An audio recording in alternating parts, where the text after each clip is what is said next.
Hello साथियों, नमस्कार। The unique wait channel में एक बार आपका फिर से स्वागत है। साथियों, स्क्रीन पर आपके सामने एक यूनिक केस प्रेजेंटेड है। कई लोगों को इसमें डाउट रहता है। कई लोग जब ऐसे सिम्टम्स दिखते हैं तो उसको केवल और केवल थनैला मान लेते हैं और उसके लिए उसको अकॉर्डिंगली ट्रीट करते हैं और एनिमल जो है बिना मतलब में उसमें एंटीबायोटिक्स का बर्डन होता रहता है।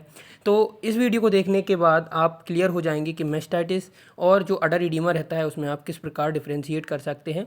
तो जो ओनर है उसने हमें हिस्ट्री दी थी कि ये जो इडीमा है ये केवल 2 या 3 दिन हुए हैं, तब से ये डेवलप हुआ है और इसको जो पार्चुरेट हुए 3 से 4 दिन हो चुके हैं। उन्होंने बताया था कि ये एकदम से नहीं हुआ, पहले थोड़ा सा एक जो आगे का क्वार्टर था वो अफेक्ट हुआ। थोड़े थोड़े 3 दिनों के अंतर में ये जो सूजन देख सकते हैं आप, ये जो है नाभि के नीचे तक सूजन आती हुई आपको दिखाई दे सकती है। इसी के चलते क्या रहता है कि जब आप इसको प्रेस करेंगे तो आपको पिटिंग देखने को मिलती है। तो ये इंडिकेट करता है कि ये अडर इडीमा है। इसी के साथ में हमने जो है इसके मिल्क को भी चेक किया, तो मिल्क जो है बिना कोई फ्लेक्स डेवलप हुए इसमें हमें देखने को मिले, मतलब नॉर्मल मिल्क था। मिल्क में कोई भी डिटीरिएशन नहीं देखने को मिला है। हमने इसको अडर इडीमा के लिए सस्पेक्ट किया। ऐसे केसेस जो रहते हैं उनमें जनरली जो कैटाइनिक और एनायनिक जो इम्बैलेंस होता है उसके चलते ये देखने को मिलता है। साथ में जब पार्चुरेशन होता है तो जो न्यू कावर्स रहती हैं, यानी कि फर्स्ट जो काविंग करती हैं या फिर सक्सेसिव जो फर्स्ट और सेकंड काविंग करती हैं, उनमें ये कंडीशन जो है ज़्यादा देखने को मिलती है, क्योंकि वहाँ पर अचानक से ब्लड फ्लो जो है बहुत ज़्यादा बढ़ जाता है। नॉर्मल के कंपेरिजन में ये ब्लड फ्लो काफ़ी ज़्यादा हो जाता है, वहाँ पे सर्कुलेट होता है, उसके चलते वहाँ पे लिम्फेटिक सिस्टम है वो प्रॉपर वर्क नहीं कर पाता है और उसी के चलते आपको ये अडर देखने को मिल जाता है। तो जब आपको ऐसे केसेस मिलते हैं तो उसको मैनेज किस प्रकार किया जाना चाहिए वो हम इस वीडियो के माध्यम से अभी जानने वाले हैं।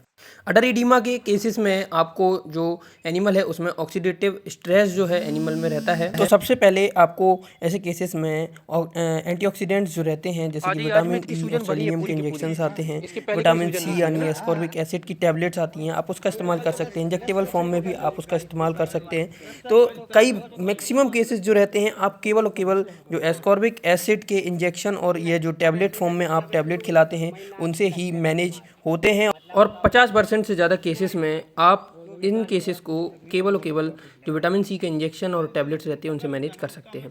दूसरी चीज़ जो आपको करनी होती है वो आपको सोडियम और जो पोटेशियम आयंस रहते हैं, बेसिकली जो पॉजिटिव आयंस रहते हैं, पॉजिटिव चार्ज जो रहते हैं, उनको आपको रिस्ट्रिक्ट करना होता है। मतलब कि आपको जो नमक रहता है उसको एनिमल के खाने में बिल्कुल ही रिस्ट्रिक्ट करना होता है, बंद करना होता है। आप चाहें तो निगेटिवली चार्ज जो रहते हैं जैसे कि अमोनियम क्लोराइड, यानी इसको आप नौसादर जिसको बोलते हैं, यानी कि मीठा सोडा जिसको बोलते हैं, आप इसको 50 ग्राम पर डे के हिसाब से इसको एनिमल को खिलाएंगे तो बेसिकली जो 15 दिन के अंदर ये जो है आपको केस आपका मैनेज हो जाता है। केस तो जल्दी ही मैनेज हो जाएगा, लेकिन जो अमोनियम क्लोराइड है इसको आप 15 दिन तक खिलाएंगे तो ज़्यादा बेहतर रिजल्ट देखने को मिलते हैं। इसी के साथ में नारियल का तेल जो रहता है उसको आप गर्म करके यानी अडर पे मसाज करते हैं तो आपको और जल्दी रिजल्ट्स देखने को मिलते हैं। अब चलते हैं इसके एलोपैथिक ट्रीटमेंट को लेके। तो एलोपैथिक ट्रीटमेंट में यहाँ पे जो सूजन रहती है आप इसमें जो मेलोक्सिकैम यानी NSAIDs जो भी रहती हैं आप उसका इस्तेमाल कर सकते हैं, जो पेन को और इसके साथ में जो एडिमा रहता है उसको राइड अप करने में हेल्प करता है। और साथ ही में आप चाहें तो इसमें जो फ्रूसेमाइड यानी कि लेसिक्स जो रहता है आप उसका इस्तेमाल कर सकते हैं। कई लोगों को डाउट रहता है कि ये जो कंडीशन है बेसिकली कब देखने को मिलती है, बच्चा देने के बाद या फिर जो बच्चा देने वाली होती है लास्ट का जो महीना चल रहा होता है उसमें ये कंडीशन देखने को मिलती है। तो जो प्रेग्नेंट रहती हैं उनमें लोगों को लगता है कि इसमें फ्रूसेमाइड का इस्तेमाल करना ठीक नहीं रहता है, लेकिन ये बिल्कुल मिथ्या है। आप फ्रूसेमाइड का इंजेक्शन जो है प्रेग्नेंट एनिमल्स में भी कर सकते हैं, उसमें उससे कोई भी प्रेगनेंसी से रिलेटेड समस्या आपको देखने को नहीं मिलती है। आप इस केस में भी फ्रूसेमाइड का इंजेक्शन का इस्तेमाल कर सकते हैं।